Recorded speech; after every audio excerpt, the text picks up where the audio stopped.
बेटा, आज ही तो टेस्ट देकर आए हो। थोड़ा घूम घूम भी लिया करो ना। आखिर कोटा में कुछ तो होगा देखने लायक। अरे हाँ हाँ मम्मी, पिछले हफ्ते ही तो गई थी। ये गडरिया महादेव, अरे बहुत सुंदर जगह है। एक तरफ पहाड़, घना जंगल और दूसरी तरफ मंदिर और बीच में चंबल रिवर। क्या सही वाइब आती है मम्मी। अच्छा चलो ठीक है, अब रखती हूँ, मैं पढ़ना है मुझे। Okay, bye bye. बाय।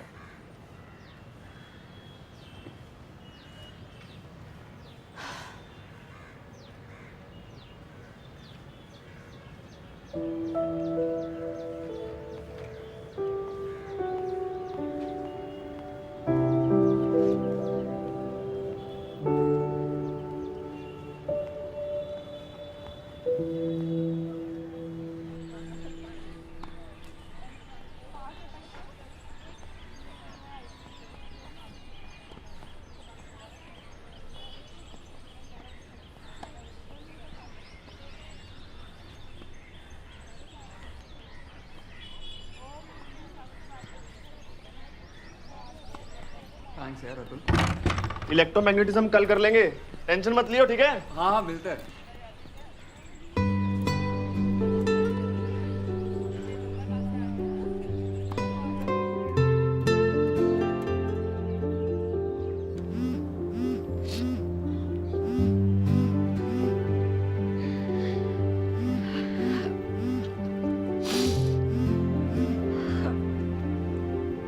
हाँ पापा। हाँ बेटा श्री, कैसी हो? सब अच्छा है आप? हाँ बेटा ठीक ही है। तुम्हारे मम्मी का तो मन ही नहीं लगता तुम्हारे बिना यहाँ।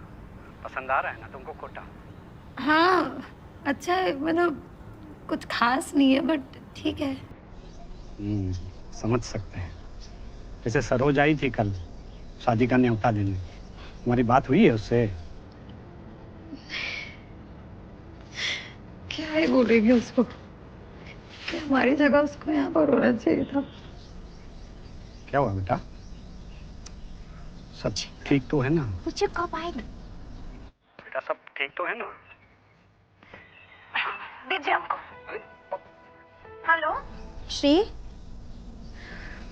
देखो बेटा, हमको पता है कि तुम हमको दुश्मन समझती हो, लेकिन फिर भी अगर कोई परेशानी है, कोई दिक्कत है, किसी से लड़ाई झगड़ा हो गया है ना, तो तुम बोल सकती हो बेटा, बता सकती हो ना हमको।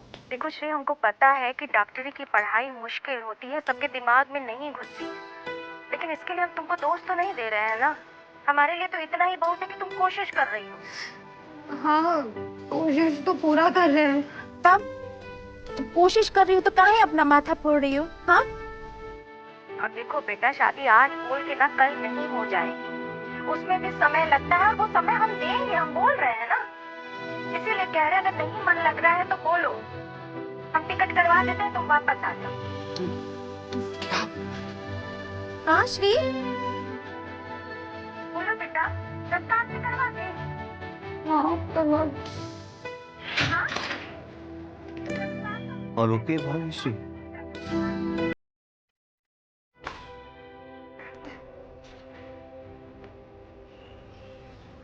गिटार प्रैक्टिस के नाम पे तुम फिजिक्स की एक्स्ट्रा ट्यूशन लेते हो? बार्टर सिस्टम, बदले में केमिस्ट्री मैं पढ़ा देता हूँ।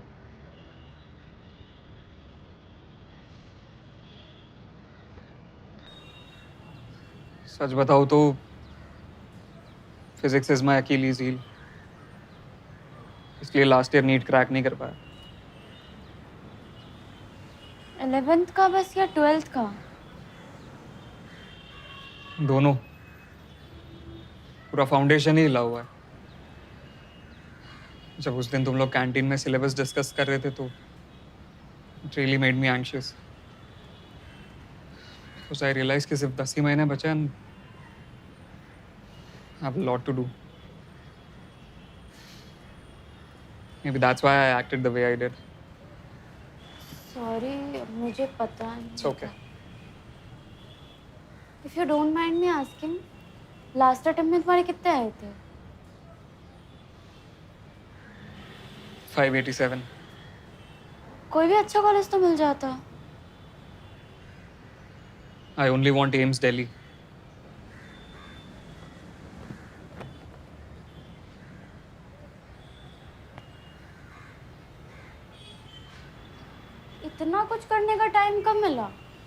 Perks of studying in an elite school.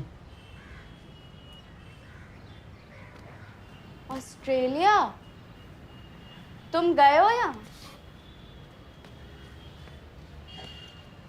Not yet. But I'll settle there someday. Hopefully. India से पढ़ाई करके तुम ऑस्ट्रेलिया के डॉक्टर बनोगे. You know that's brain drain, right? हाँ तो उसमें दिक्कत ही क्या है?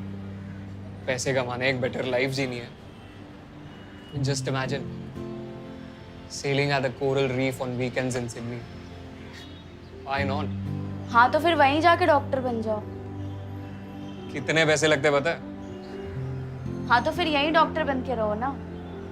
अच्छा और क्या रिस्पेक्ट है इंडिया में डॉक्टर्स? और रिस्पेक्ट छोड़ो, are doctors even safe in our country? कोई भी आके हॉस्पिटल में घुस के थप्पड़ मार के चला जाता है. एटलीस्ट वहां पे जाके एक रिस्पेक्टेबल और पीसफुल लाइफ तो जी सकते हैं. I don't completely agree with you. You know that friends can agree to disagree, right? हम दोस्त नहीं हैं. Yeah, sure.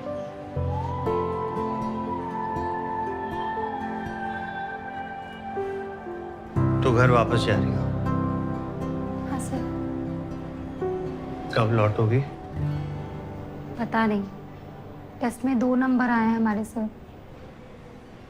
ये 2 नंबर क्यों आए हैं, ये सोचा है कभी? सोचने की ज़रूरत ही क्या है सर. सब्जेक्ट ही ऐसा है. सब कुछ तो रटना पड़ता है. बहुत सारी चीज़ें तो बिना सोचे समझे रटनी पड़ती है. हमें तो यही समझ में नहीं आता है कि डॉक्टर को इतनी रटने की ज़रूरत ही क्या है. सर हमें लगता था कि डॉक्टरी का एग्ज़ाम ना बड़ा दिमाग वाला एग्ज़ाम होता है. नहीं, हम ये नहीं कह रहे कि हम में बहुत ज़्यादा दिमाग है, मगर सर यहाँ आके तो ऐसा लगता है कि अच्छा डॉक्टर वही बन सकता है जिसमें रटने की ताकत हो. स्कूल में कहते थे कि मत रटो और यहाँ कहते हैं रटो. सर हम नहीं, आप लोग कंफ्यूज हो. Fair point. Now let's all come. India में एक डॉक्टर को एक दिन में कितने पेशेंट्स देखने पड़ते हैं पता है? कितने? अगर प्राइवेट हॉस्पिटल हो तो 15 से 20 और सरकारी हॉस्पिटल हो तो 100 से 150. और सिर्फ देखना ही नहीं, दवाई भी प्रिस्क्राइब करनी है. अब मेमोरी पावर स्ट्रांग ना हो तो कौन सी बीमारी के लिए कौन सी दवाई देनी है ये याद कैसे रहेगा? And on top of that जब डॉक्टर्स ऑपरेशन थिएटर में होते हैं they have to think on the feet. तब ये मेमोरी रिटेंशन का पावर ही तो काम आता है. पर सर सब्जेक्ट भी तो मज़ेदार होना चाहिए. मतलब फूल देखने में जितना सुंदर होता है उसी को जब पढ़ाते तो उतना ही बोरिंग हो जाता है. रिचर्ड फाइनमैन का नाम सुना है? ये कौन है? एक बहुत फेमस साइंटिस्ट थे. उनके एक आर्टिस्ट दोस्त ने उनसे कहा कि एक आर्टिस्ट जितने अच्छे से एक फूल की खूबसूरती को देख सकता है शायद एक साइंटिस्ट कभी ना देख सके, क्योंकि साइंटिस्ट फूल को डाइसेक्ट करके उसकी खूबसूरती खराब कर देता है. बिल्कुल सही बात है. फाइनमैन ने कहा कि एक साइंटिस्ट फूल की खूबसूरती सिर्फ बाहर से नहीं अंदर से भी देख सकता है. उसके जो सेल्स है, उसका जो केमिकल प्रोसेस है, द फैक्ट दैट पेटल्स के कलर्स इसलिए है कि वो इंसेक्ट्स को अट्रैक्ट कर सके और वो आए और सीड्स पॉलिनेट करे, इसमें भी तो एक खूबसूरती है. और ये खूबसूरती देखने का मौका बायोलॉजी हमें देती है. और श्री, रही बात रटने की तो 1000 टेक्निक्स है ना. Use the one that suits you. Mnemonics, visualisation, diagrams, charts, whatever. और शुरुआत में रटने की ज़रूरत पड़ेगी, आगे जाके नहीं, क्योंकि सब्जेक्ट अपने आप इंटरेस्टिंग हो जाएगा.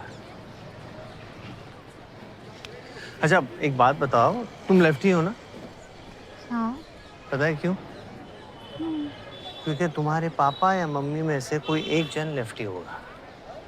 हाँ, मम्मी हमें उल्टे हाथ से झाटा मारती है. लेफ्टी है. ये जेनेटिक्स है.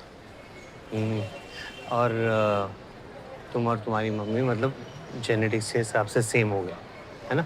नहीं, ये देखे, मैं और पापा ही कर पाते हैं, मम्मी से नहीं होता.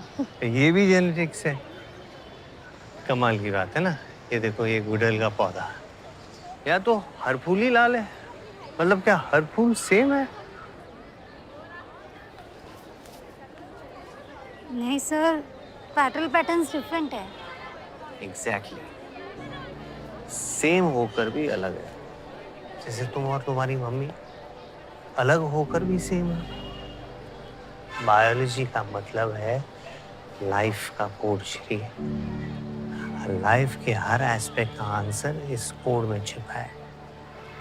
जिस दिन तुम इस कोड को डिकोड करना शुरू करोगी ना, तब इस सब्जेक्ट का मजा अपने आप आने लगेगा। क्या समझी? See you.